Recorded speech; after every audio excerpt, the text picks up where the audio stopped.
Mimpi. Tidak, dia tidak tahu apakah itu mimpi atau ingatan atau halusinasi saat dia menari di ambang kematian. Dia tidak tahu apakah dia sudah mati, sekarat, atau masih hidup. Yang bisa dia lihat hanyalah masa lalu. Kenangan masa kecil, penampilannya saat pertama kali memasuki sekte Gunung Hua, adegan pelatihan dengan Sahyung, saat dia melarikan diri dari aturan sekte yang ketat dan pergi untuk melihat dunia. Sebelum seorang pejuang, Anda adalah seorang praktisi. Anda harus menyadari bahwa kekuasaan tanpa etika hanyalah kekerasan. Terus-menerus, mengomel terus-menerus. Itu membuatnya bosan. Ketika dia adalah murid dari sekte Gunung Hua, dia tidak sepenuhnya mengikuti ajaran. Terlepas dari bakat alaminya, yang membuatnya mendapatkan gelar orang suci pedang bunga plum, dia hanyalah seorang pemula di sekte Gunung Hua. Kenapa dia tidak menyadarinya lebih awal? Bahkan ketika ajarannya tidak masuk akal, bahkan ketika dia merasa tidak pada tempatnya, semua yang membuatnya menjadi dia berutang semata-mata kepada sekte Gunung Hua. Itulah mengapa dia sangat mengagumi sekte tersebut. Dia terlambat menyadari, terlambat untuk menyesal. Kalau saja dia lebih memperhatikan ajarannya, kalau saja dia sedikit lebih kuat, dia mungkin bisa mengubah akhir yang pahit itu.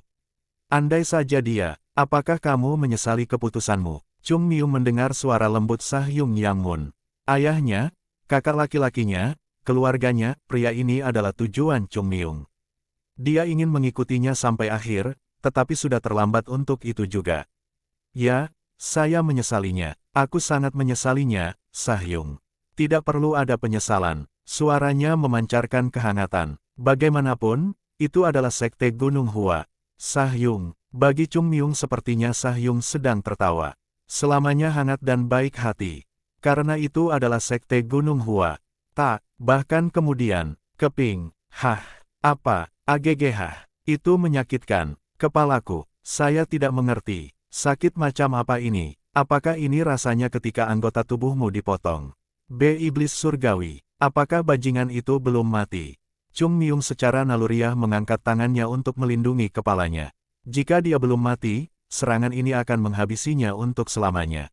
Setan surgawi, tapi suara yang menjawabnya bukanlah iblis surgawi, tapi suara terisak yang tidak dia kenali.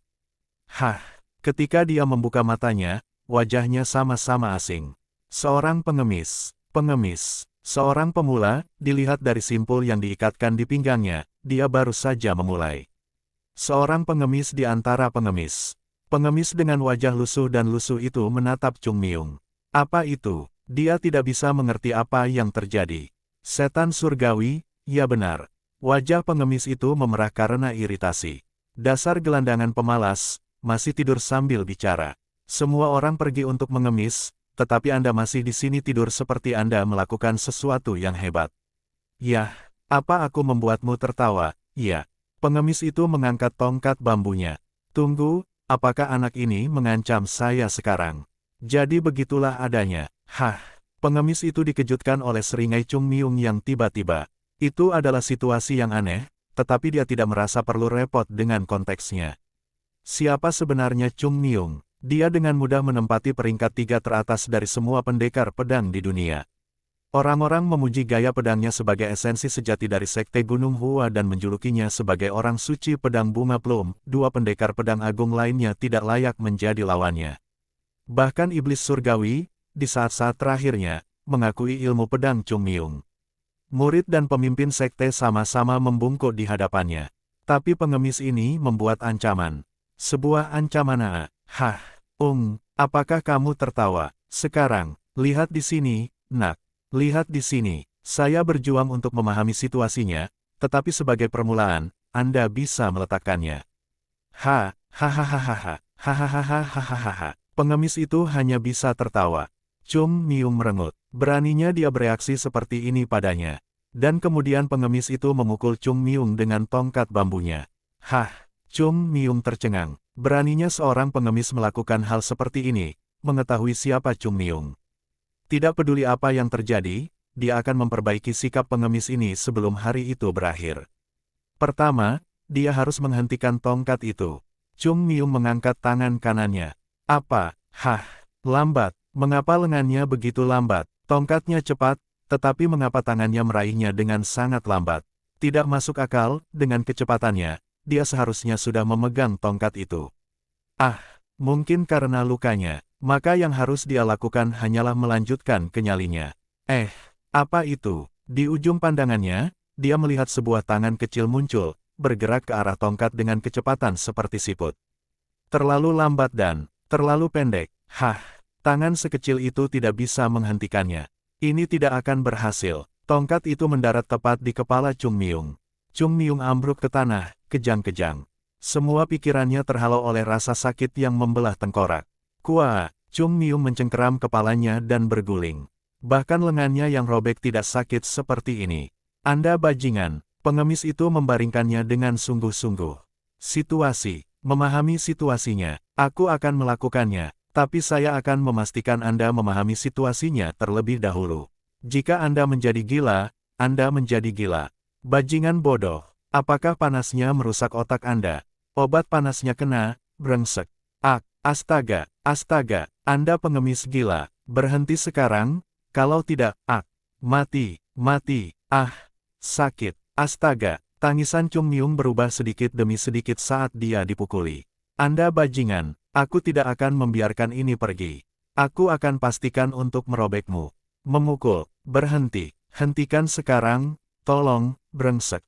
Memukul, mengapa Anda memukul saya? Astaga, memukul, kamu pengemis maaf. Cambuk itu berlanjut tanpa penyesalan. Menyimpan, memukul, lepaskan aku seolah memberitahunya bahwa tidak ada kesempatan kedua yang gratis. Chung Myung langsung dipukuli hingga babak belur. Dia melukai harga diriku. Chung Myung mengeluarkan potongan kain yang dia masukkan ke hidungnya. Saat dia melihat noda merah, wajah Chung Myung jatuh. Mimisan, bahkan bukan mimisan karena luka dalam, tapi mimisan karena dipukuli. Bagaimana itu masuk akal? Bukan hanya mimisan, tidak ada yang masuk akal sejak dia membuka matanya. Belum lagi kelopak matanya yang memar, rasanya tidak ada bagian tubuhnya yang tidak tersentuh, mengalahkan seseorang yang benar-benar harus menjadi sesuatu dari bentuk seni. Jika seseorang tidak menghentikannya, dia akan terus pergi. Apakah dia pernah dipukul seperti ini sepanjang hidupnya? Terlepas dari semua lelucon yang dia lakukan di Sekte Gunung Hua yang terkenal ketat, dia belum pernah dipukuli seburuk ini. Menderita penghinaan seperti itu untuk pertama kalinya di tangan seorang pengemis. Aku akan mengacaukannya, bajingan itu. Aku akan meruntuhkannya. Kemarahan dan kejengkelan bergejolak di dalam dirinya. Chung Myung berbaring di tanah. Jika dia bertindak sesuka hati, dia hanya akan melukai tubuhnya yang babak belur. Tidak, daripada itu, Chung Myung mengangkat tubuhnya dan menatap ke dalam sungai. Wajah muda yang tidak dikenal menyambutnya. Ketika Chung Myung mengerutkan wajahnya, pemuda itu juga melakukannya. Ketika Chung Myung menghela nafas, pemuda itu juga. Bagaimana ini bisa terjadi? Mengapa ada wajah anak yang berbeda di dalam air? Tidak, itu adalah wajah yang bagus. Perubahan wajahnya tidak mengganggunya, lagi pula, semakin muda semakin baik bukan? Tapi itu terlalu muda, meskipun, lebih baik lebih muda dari yang lebih tua. Selain itu, tidak peduli berapa banyak dia membandingkan mereka, wajah ini jauh lebih menawan dan tampan daripada Chung Myung yang lama. Dia tidak punya keluhan tentang wajah baru ini. Tapi dia tidak puas dengan kenyataan bahwa tubuhnya juga lebih muda.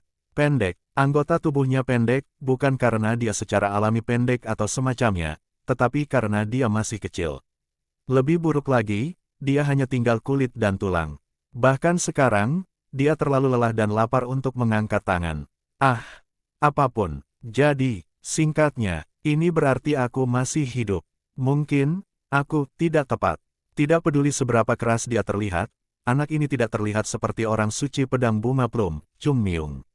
Swat Sein telah pergi, jiwanya, dan semua ingatannya, sekarang berada di tubuh seorang anak pengemis. Ini pasti pekerjaan iblis, atau mungkin itu reinkarnasi Buddhis. Seandainya dia mengetahui hal ini sebelumnya, dia akan bergabung dengan Shaolin daripada Sekte Gunung Hua. Dia bertanya-tanya apakah iblis surgawi telah menggunakan semacam sihir menjijikkan padanya. Tetapi jika dia bisa melakukan prestasi seperti itu, dia sudah menguasai seluruh dunia.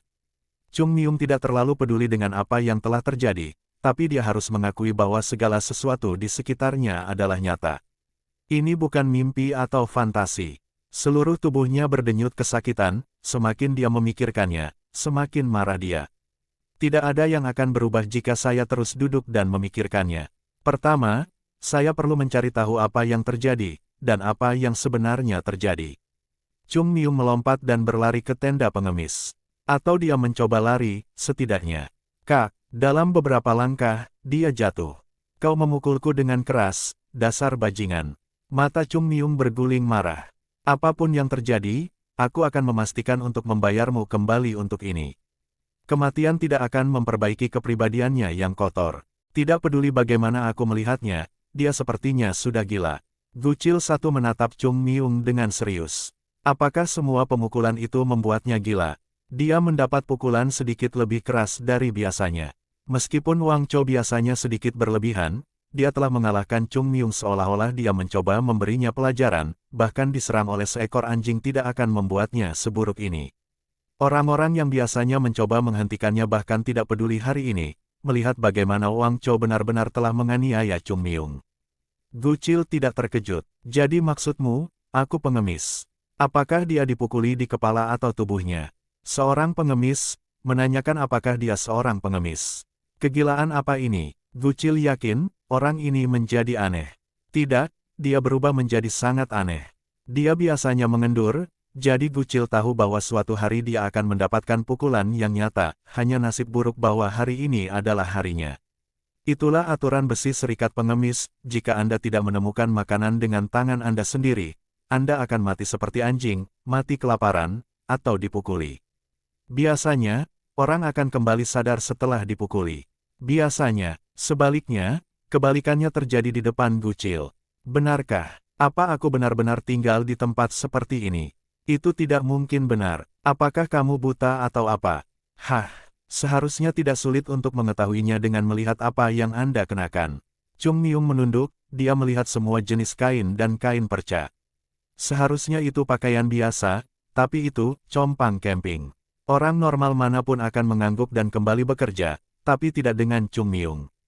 Bukankah aku punya nama atau apa? Sejak kapan pengemis punya nama? Gucil menghela nafas. Hanya yang kasar, kamu Chosam II, kedengarannya seperti nama pengemis. Lihat, bahkan namanya buruk. Menjadi pengemis. Pengemis seperti ini. Pengemis lainnya menatap kosong padanya. Dan usia, apakah aku sekitar 16 tahun? Sejak kapan pengemis melacak usia mereka? Itu masuk akal, tidak seperti yang lainnya. Segala sesuatu tentang Chosam telah berubah, dari cara dia berbicara hingga cara dia bergerak. Selain itu, dia tidak tahu apa yang terjadi di sekitarnya. Itu terlalu banyak untuk disebabkan oleh gegar otak.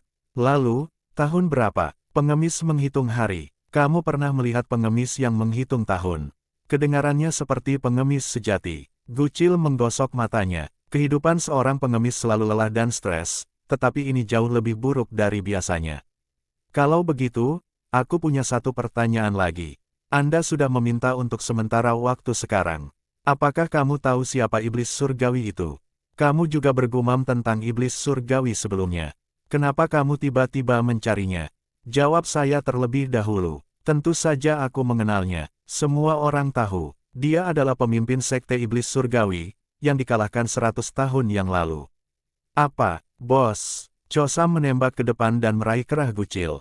100 tahun telah berlalu sejak iblis surgawi dibunuh. 100 tahun. Apakah itu benar-benar berarti 1 abad telah berlalu sejak itu? Seabadi, tepat sekali. Sepertinya Chosam terkena pukulan yang sangat keras. Katakan yang sebenarnya, jangan pernah berpikir untuk berbohong. Apa gunanya berbohong padamu? Gucil menarik Chosam darinya. Segera, tangan Chosam yang bebas menggaruk kepalanya dengan marah. Dia sudah gila. Tidak ada penjelasan lain setelah melihat itu. Dia tidak bingung atau bingung dengan pemukulan itu, dia baru saja kehilangan akal sehatnya. Gucil belum pernah melihat wajah seseorang mengungkapkan begitu banyak nuansa, bingung. 100 tahun, katamu, apakah kamu ingin aku mengatakannya lagi? Aku harus kembali. Chung Myung mengangkat kepalanya ke langit. Dia berpikir bahwa melihat langit biru yang bersih akan memberinya semacam kenyamanan, tetapi yang bisa dia lihat hanyalah langit-langit tenda yang hitam. Itu gelap seperti suasana hati Chung Myung. 100 tahun telah berlalu sejak itu. Gucil membentak, ini tidak seperti kamu tua atau semacamnya, jadi mengapa kamu terus mengulangi hal yang sama? Sudah 100 tahun, sekte bertengkar hebat dengan setan surgawi di atas pegunungan 100.000 dan memenggal kepalanya. Benar, itu 100 tahun yang lalu. Saya mengerti, itu sebabnya dia sangat tertekan. Orang yang mengalahkan Chung Myung sebelumnya sepertinya dia berpangkat tinggi. Dalam hal itu, pria di depannya sekarang juga bisa berperingkat lebih tinggi dari Cho Sam. Di Serikat Pengemis, bukan. Sayangnya, itu bukan sesuatu yang hebat, secara praktis tidak mungkin bagi Serikat Pengemis untuk memberi makan dan melindungi semua orang mereka. Dikatakan bahwa Serikat menerima semua pengemis, tetapi dana mereka terbatas. Sebagian besar Serikat Pengemis adalah pengemis jalanan biasa. Para petinggi memberi mereka nomor untuk nama, dan pakaian mereka tidak memiliki simpul. Berkeliaran di jalanan, pengemis ini akan memiliki gagasan yang lebih baik tentang apa yang terjadi di dunia seni bela diri daripada praktisi manapun. Kata-kata Gucil bisa diandalkan. Hah, gila, 100 tahun, iya, segalanya akan berubah, sekarang tinggal menerima bahwa dia telah bereinkarnasi ke dalam tubuh anak lain. Tapi, tidak bisakah aku terlahir kembali tepat setelah kematianku? Setelah 100 tahun, semua orang yang mengenal Chung Myung pasti sudah mati. Selain itu, semua orang yang dia kenal meninggal di puncak gunung yang mengerikan itu.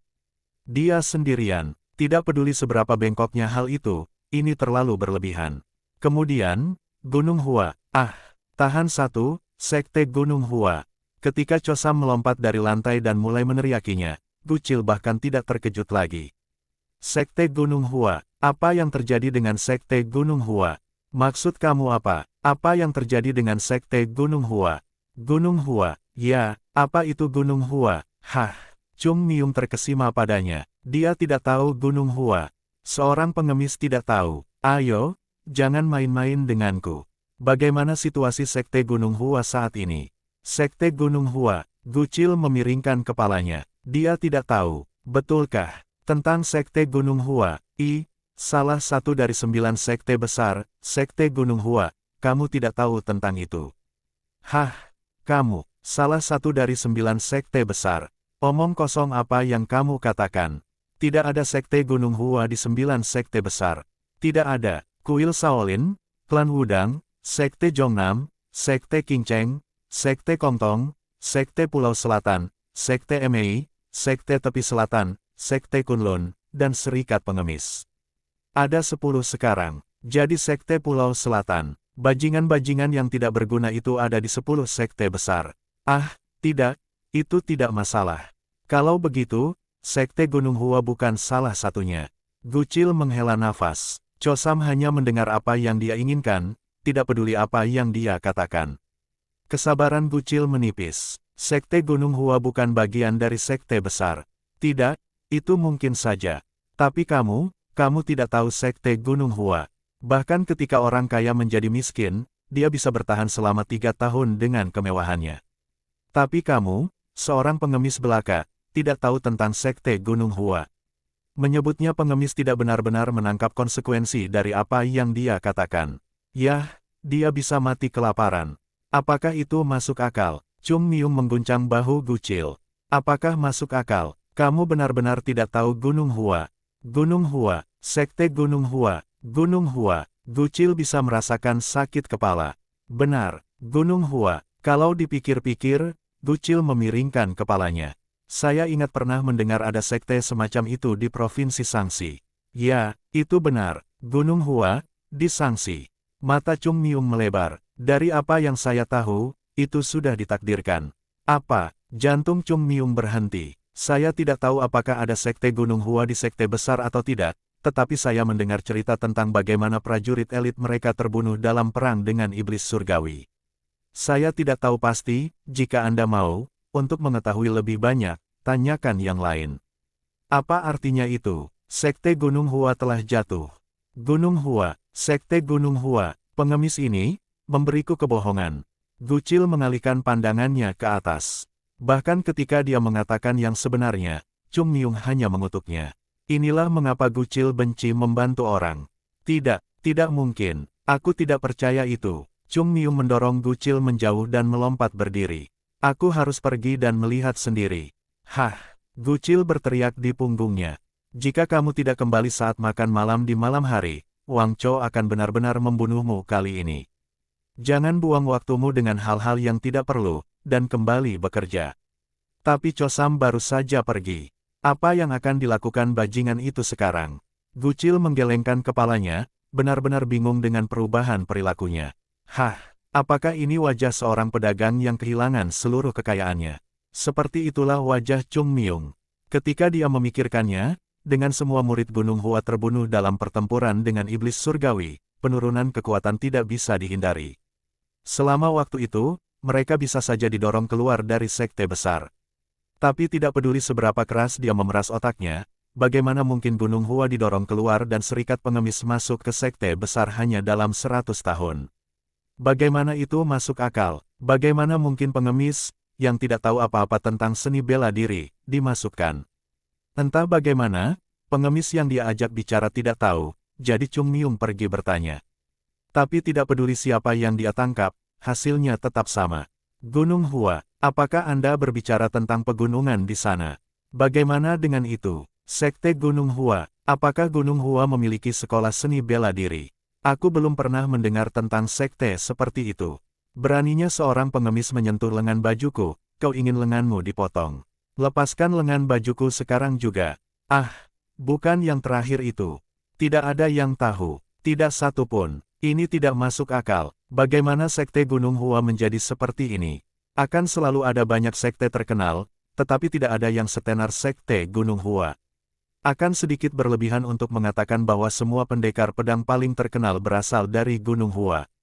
Namun, tidak ada yang akan tidak setuju bahwa Gunung Hua adalah salah satu dari 3 yang paling terkenal, bersama dengan Wudang dan Namgung.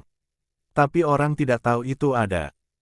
Setidaknya ada satu tanggapan positif. Sekte Gunung Hua, saya pikir saya pernah mendengarnya. Bukankah mereka terkenal di masa lalu? Dari apa yang saya dengar, mereka membunuh iblis surgawi dan kemudian runtuh. Apakah mereka masih di sana? Runtuh. Sekte Gunung Hua, omong kosong macam apa yang dia lontarkan. Akan lebih realistis untuk mengatakan bahwa istana kekaisaran terbakar dan kaisar melarikan diri. Sekte Gunung Hua telah jatuh. Sekte Gunung Hua, mungkin aku harus senang karena aku yang dibangkitkan. Chung Myung mengingat ekspresi aneh yang dikenakan Sahyung Yang Moon di saat-saat terakhirnya. Jika dia masih hidup untuk mendengar berita ini, dia akan muntah darah dan mati lagi. Tidak. Chung Myung melompat dari tempat duduknya. Aku harus melihatnya dengan mataku sendiri. Sekte Gunung Hua telah ada selama ratusan tahun, tidak peduli seberapa mengerikan keadaannya. Dia harus melihatnya. Aku akan pergi ke Gunung Hua. Mata birunya berkobar penuh gairah. Inilah saat sayap kupu-kupu melahirkan gelombang pasang. 1. Pengemis di serikat biasanya tidak memiliki identitas atau tidak mengungkapkannya, sehingga mereka mendapatkan identitas yang terdiri dari angka. Dalam hal ini, Gucil langsung menerjemahkan menjadi 7. 2. Cho Sam. 3. Gucil sangat bermasalah. Chung Myung meninggalkan tenda sambil berteriak sekuat tenaga dan kemudian kembali ke tenda sambil berbicara lebih banyak omong kosong. Aku akan pergi ke Gunung Hua. Gucil hanya menatapnya. Ini mungkin terdengar tidak masuk akal, tapi dengarkan aku. Gucil sebenarnya ingin mendengar betapa absurdnya itu. Namun, itu terpesona oleh kata-kata Cho Sam selanjutnya. Saya bisa saja pergi tanpa sepatah kata pun, tetapi saya kembali untuk memberitahu Anda karena saya tahu saya menerima beberapa informasi berharga dari Anda. Berantakan sekali. Sebenarnya tidak ada alasan bagi Gucil untuk mendengarkan omong kosong orang gila, tapi dia bertahan karena Cho Sam tampak begitu serius, dan dia merasa kasihan padanya. Saya akan membalas kebaikan 2 kali lipat dan kebencian 10 kali lipat. Akan datang suatu hari ketika saya akan membalas budi, jadi ingatlah nama Chung Myung dari Sekte Gunung Hua. Kita akan bertemu lagi, dan aku akan membalas budi yang aku berutang padamu. Kata-katanya terdengar bagus, setidaknya. Akan sangat keren jika Cho Sam tidak memar hitam dan biru dan berpakaian seperti pengemis. Bicara gila, wajah Chung Myung jatuh. Aku tahu kedengarannya aneh, tapi ingat kata-kataku. Suatu hari, mereka akan mengubah takdirmu. Wang Chou mencarimu. Kau akan mati jika dia menangkapmu. Betulkah? Mereka mengunci mata. Hehehehe. Dunia ini penuh dengan semua jenis orang. Seseorang yang tiba-tiba mencapai ketinggian baru tidak terlalu hebat atau aneh dalam skema besar.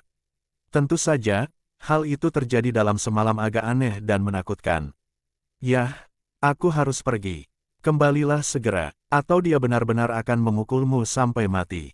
Saya sedang pergi. Pokoknya, ingat saja, Chung Miung dari Gunung Hua. Ingat nama itu. Dengan itu, Chung Miung dengan berani melangkah pergi. Gucil menggelengkan kepalanya. Hidup itu penuh dengan lika-liku, kadang baik dan kadang buruk. Tapi jika Cho Sam tertangkap, dia benar-benar sudah mati. Apa yang harus aku katakan pada Wang Cho? Tiba-tiba, tutup tenda terbuka dan Chung Miung berjalan kembali ke dalam.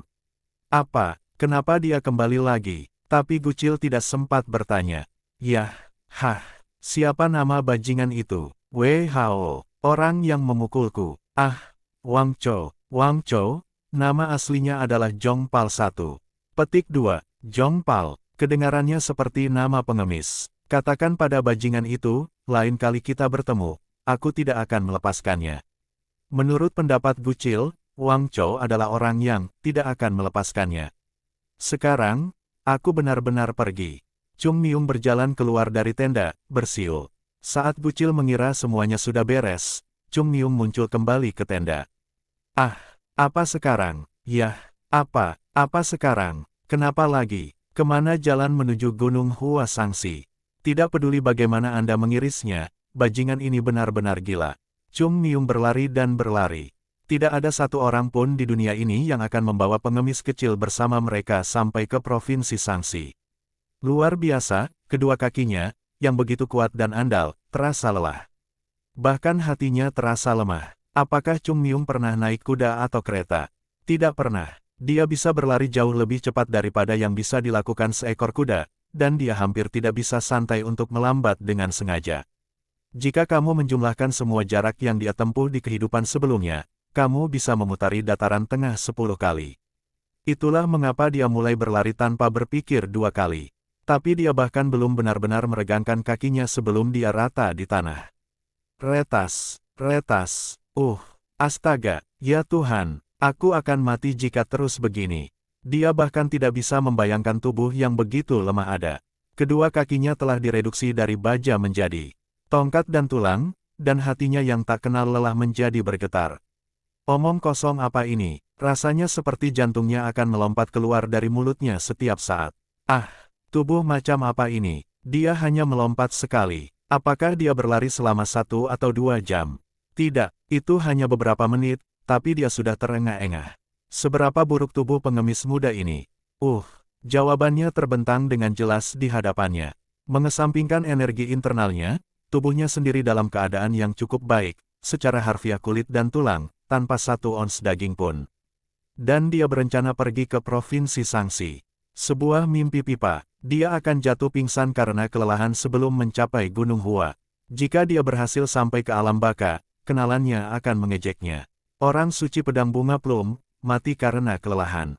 Mereka akan bertanya, hahaha. Tawa mengejek keluar dari mulut Chung Miung.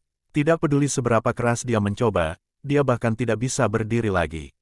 Seniman bela diri memiliki tubuh yang bagus, tetapi yang ini sangat mengerikan. Chung Miung tidak tahu apakah itu akan runtuh karena terlalu banyak bekerja atau terlalu banyak berpikir atau sekadar kelaparan. Dia tidak tahu, jadi dia hanya tertawa.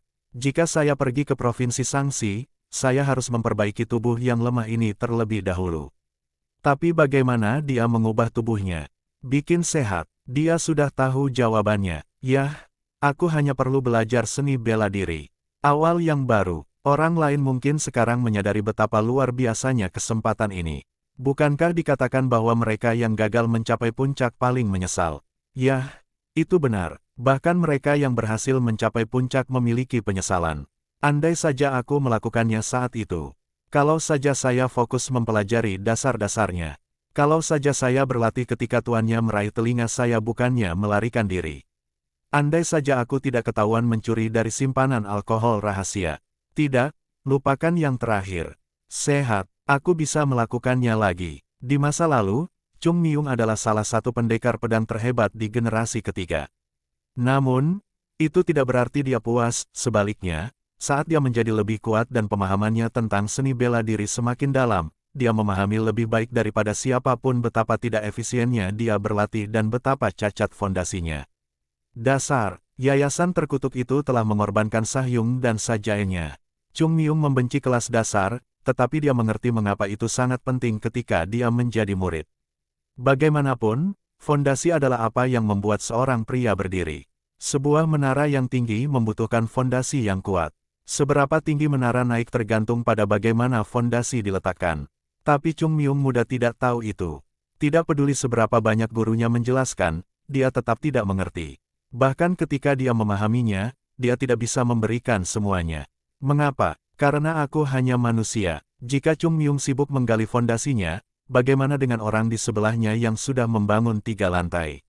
Siapa yang tidak terburu-buru? Di samping itu, mereka selalu menyuruh saya untuk berkonsentrasi pada fondasi dan dasar, tetapi ketika saya melakukannya, mereka hanya memuji yang ada di depan saya. Supremasi kekuasaan sialan. Tapi dia bisa mengerti, para master juga hanya manusia. Semua orang tahu kesuksesan besar datang dari fondasi yang kokoh. Tetap saja, sementara para siswa berjuang dengan fondasi mereka, para master sibuk memuji mereka yang memiliki ilmu pedang yang luar biasa. Itu tertahankan. Gunung Hua mengajarkan kesabaran agar para siswa cukup pandai menahan emosinya. Namun, para siswa dan master mengadakan pesta minum setelah latihan malam. Bagaimana jika seseorang mulai membual tentang murid mereka, bahkan di pesta minum? Para pemabuk mulai membual tentang murid-murid mereka seolah-olah mereka satu-satunya, dan mereka yang tidak punya apa-apa untuk dibanggakan hanya harus duduk di sana dan menerimanya. Itu dia, tidak ada lagi kesabaran. Keesokan paginya, mereka melampiaskan rasa frustrasi mereka pada murid-murid mereka. Murid Sajaiku sudah melakukan formasi kedua dari Plum Blossom Sword. Murid pria busuk itu rupanya sudah memanfaatkan energi internal yang lebih tinggi. Tidak sekalipun aku kalah darinya. Tapi sekarang aku kalah, menurutmu itu salah siapa? Hah, jawab aku, kekuatan tidak cukup, lebih banyak kekuatan. Dengan master seperti itu, fondasi apa yang bisa diletakkan? Mereka terlalu sibuk mencoba memamerkan murid-muridnya. Itu adalah lingkaran setan, di mana keterampilan Sajai diturunkan kepada para murid. Namun, Chung Myung saat ini berbeda. Tidak perlu terburu-buru, tidak ada master yang menghasutnya. Sekarang dia sudah melihat jalan yang harus dia daki, dia hanya perlu mengambilnya selangkah demi selangkah. Yayasan, yang lain akan menggali tanah yang rata, tetapi Chung Myung akan meruntuhkan gunung. Menaranya akan berdiri di atas puncak yang tak terkalahkan. Langkah pertama selalu penting. Dantian dan Ki batin. Di tubuh manapun, dantian itu lemah. Saat seseorang berlatih, ia menjadi lebih kuat dan lebih baik dalam menahan Ki sampai dapat memasok Ki untuk seni bela diri Anda. Dantian yang terlatih bisa menjadi faktor penentu melawan seniman bela diri lainnya. Sederhananya, ini seperti menggulung bola salju. Bayangkan menggulirkan bola salju kecil menuruni lereng gunung. Bola seukuran kuku menjadi seukuran kepalan tangan dan tumbuh secara eksponensial dari sana. Segera, itu adalah longsoran salju yang sangat besar yang tidak dapat dihentikan oleh kekuatan manusia. Yang perlu dilakukan Chung Myung adalah menciptakan dantian yang kuat untuk menahan Ki-nya. Itu berarti dia harus menemukan gunung di mana bola salju tidak pernah berhenti bergulir. Baik-baik saja maka, Chung Myung melihat sekeliling dengan hati-hati sebelum dia mulai. Membuat dantian untuk pertama kalinya memang berisiko. Dia meninggalkan kota untuk mencari tempat terpencil, untuk menghindari korban. Tidak mungkin seseorang akan terluka, tetapi mengapa mengambil risiko? Di sini bagus. Chung Myung pergi ke hutan dan duduk bersila di bawah naungan pohon besar. Sekarang, dari mana saya harus memulai? Ada banyak hal yang terlintas di kepalanya, semua ajaran Gunung Hua, lebih dari selusin metode memanfaatkan Ki. Ada Ki penyembuhan diri, metode Plum Blossom Heart, khusus untuk pedang Plum Blossom. Ki internal, yang akan meningkatkan Ki seseorang 7 kali lipat. Ki yang mengatur, dikatakan mengandung semua bentuk energi. Jumlah metode di kepalanya akan mengejutkan kebanyakan orang.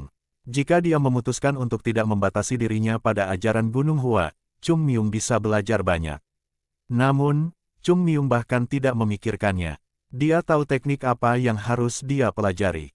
Keseimbangan 6. Untuk pertama kalinya, suara Chung Myung terdengar jelas dan percaya diri. 1. Zhongpal, 8. Keseimbangan 6, kesatuan. Kesatuan bumi dan langit dan 4 arah mata angin, timur, barat, utara, dan selatan. 6. Kesetimbangan 6 adalah dunia, dan dunia adalah keseimbangan 6.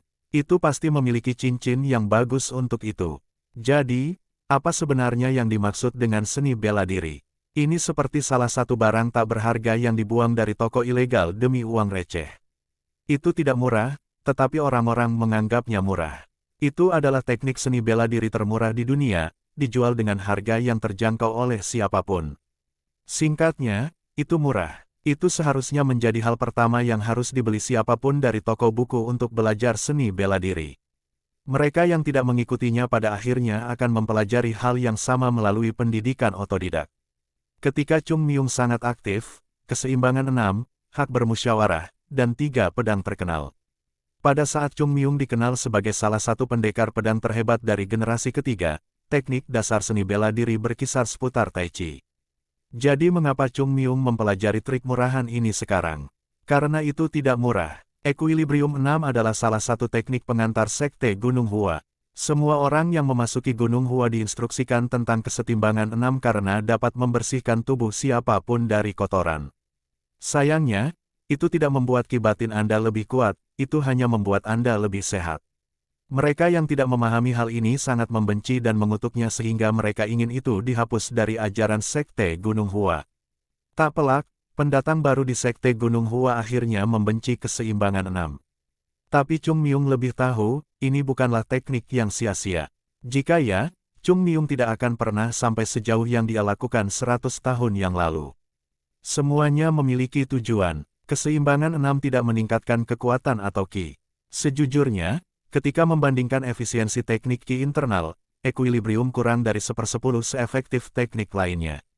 Tapi equilibrium of six luar biasa untuk apa yang harus dilakukan, tubuh praktisi akan dimurnikan dengan sempurna.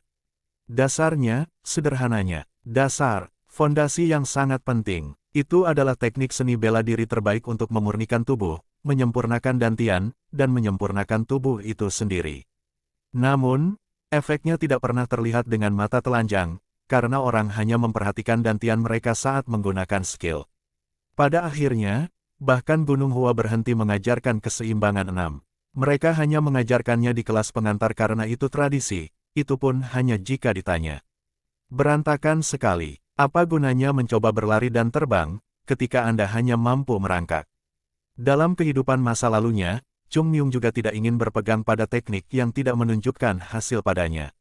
Kerugian 100 kali lipat, sial, itu adalah satu-satunya penyesalan terbesarnya. Kalau saja dia menyelesaikan equilibrium of six alih-alih beralih ke teknik yang berbeda, Chung Myung bisa menjadi 2 kali lebih kuat.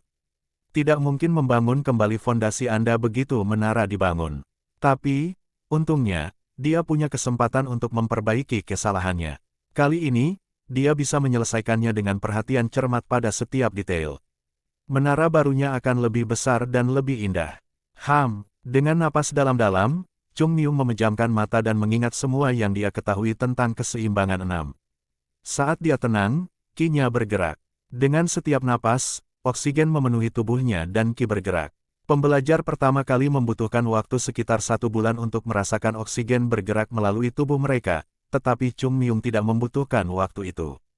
Energi dari udara dipandu oleh equilibrium of six dan menetap di bagian bawah perutnya. Sekarang pekerjaan yang sebenarnya dimulai.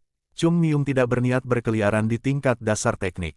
Mengikuti jalan yang telah ditentukan tidaklah buruk, tetapi seseorang yang telah menempuh jalan seni bela diri tidak akan pernah puas dengan pencapaian sekecil itu. Sedikit lagi, dia memfokuskan pikirannya untuk menyaring kotoran yang bercampur dengan ki. Itu seperti melihat setiap utas dalam seutas kain besar dan dengan lembut mengoreksi setiap utas yang tidak selaras. Itu sempurna. Bagi Chung Myung, jumlah ki yang dikumpulkan tidak relevan, apa yang dia butuhkan adalah ki murni yang unik. Ki mulai memudar, dari hanya seukuran biji millet, menjadi lebih kecil dan lebih kecil dan lebih kecil. Setelah lebih dari setengah hari, yang tersisa hanyalah sepotong energi yang bagus. Orang lain akan malu menyebut energi ini sebagai dantian. Chung Myung akhirnya membuka matanya. Wajahnya bermandikan keringat. Kainnya basah kuyup oleh keringat dan tebal oleh debu. Dia sudah kotor, tetapi ini berada di level yang sama sekali baru. Ini pertama kalinya saya melakukannya dengan konsentrasi seperti itu. Bukannya sulit, Chung Mium merasa itu menyegarkan. Dia sangat senang dengan hasilnya, meskipun menyebutnya dantian agak ambigu. Itu lemah, jika Anda menelusuri seluruh sejarah seni bela diri, Anda tidak dapat menemukan dantian yang lebih lemah daripada milik Chung Mium. Tapi Chung Mium tahu, dia telah mengambil langkah pertama menuju fondasi yang sempurna. Dantian kecil ini adalah pintu gerbang ke dunia yang sama sekali baru. Maut Ki murni ini akan menggelinding seperti bola salju dan menciptakan tanah longsor yang tak terbendung. Benar, seperti bajingan itu, iblis surgawi. Tubuh Chung Mium menegang, bahkan memikirkannya membuat merinding di punggungnya. Dia bahkan bukan manusia, dia sangat kuat. Tidak, dia benar-benar melampaui kata-kata. Sebuah kelompok dikumpulkan dari yang paling elit dari semua sekte. Mereka bahkan tidak mengejar sekte iblis surgawi, mereka hanya menginginkan satu orang, iblis surgawi itu sendiri. Hasil, pemusnahan total. Tidak berlebihan untuk mengatakan bahwa iblis surgawi telah mengalahkan sekte besar seorang diri. Mungkin Chung Mium akan seperti itu kali ini jika dia melakukan segalanya dengan benar. Oke. Chung Mium melompat berdiri. Dia berhasil berdiri di tengah jalan sebelum dia terpelintir dan jatuh tertelungkup. Apakah dia pingsan karena terlalu banyak bekerja? Dia menopang dirinya di atas lengannya. Atau dia mencoba, setidaknya. Lengannya tidak mau bergerak. Lengannya gemetar seperti disambar petir. Melihat lengannya yang telanjang gemetar seperti ranting membuatnya merasa menyedihkan. Kenapa? Apa sekarang? Ini seharusnya tidak terjadi. Ketika seseorang mempelajari ki internal, tubuh seharusnya memiliki lebih banyak energi. Tunggu sebentar. Chung Mium mengalihkan pandangannya ke perut bagian bawah. Ki paling murni di dunia dikumpulkan, sekecil semut mata. Itu cukup murni untuk memuaskan bahkan Plum Blossom Sword Sein, dan itu, hampir secara ajaib kecil. Apa sebenarnya artinya itu? Tidak, sialan. Itu tidak akan membantu saya menggunakan tubuh saya sekarang. Bagaimana aku bisa lupa? Chung Mium mencengkeram kepalanya saat dia menggeliat di tanah. Dia seharusnya memikirkannya sebelum dia menciptakannya. Pikirkan, Chung Mium, pikirkan. Otaknya ada di kepalanya, jadi kenapa dia tidak berpikir? Mengapa dia tidak? Dia bisa mendengar suara Sahyung Yang Moon menegurnya. Tolong pikirkan sedikit, memikirkan. Mengapa Anda tidak menggunakan kepala Anda saat melakukan sesuatu untuk pertama kalinya? Mengapa? Kepalamu bukan hiasan, pikirkan. Seandainya dia tahu itu akan menjadi seperti ini, dia akan lebih memikirkannya. Aku harus pergi ke Gunung Hua dengan tubuh ini. Seberapa jauh Gunung Hua? Dengan kasar, 2000 mil. Dia berkedip muram. 2000 mil. Setiap orang biasa akan berjuang untuk menempuh jarak 2000 mil. Tapi anak normal, bukan. Seorang pengemis yang tidak punya apa-apa untuk dimakan. Chung Mium mengusap wajahnya.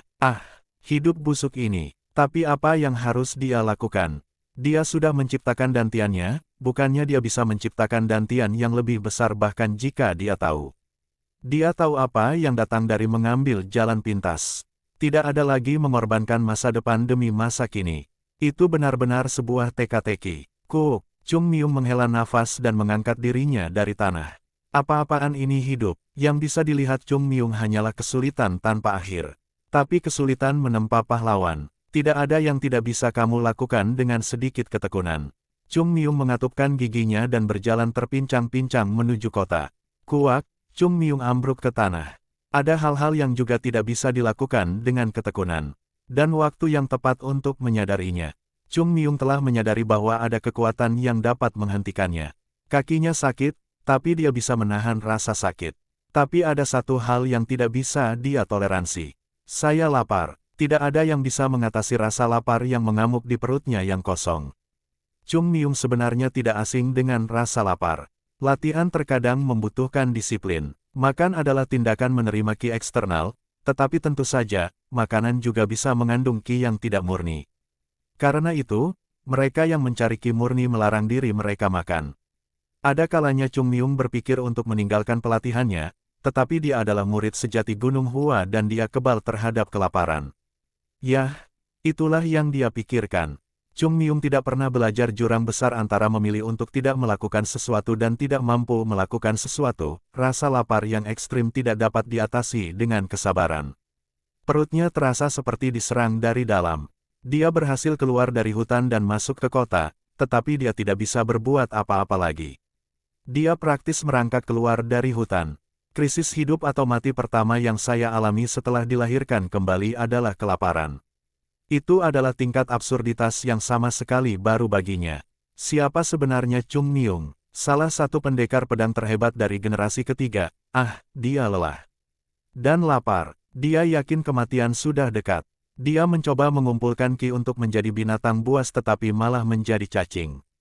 Tidak, ketika dia memikirkannya, tubuhnya berada di ambang kelaparan sejak awal. Dia baru menyadari ketika dia berada di ambang kematian. Apa yang saya lakukan sekarang? Dia membutuhkan uang untuk mendapatkan makanan, dan dia perlu bekerja untuk mendapatkan uang. Tetapi bekerja dalam kondisinya saat ini tidak mungkin. Saat itu, suara gemerisik datang dari suatu tempat.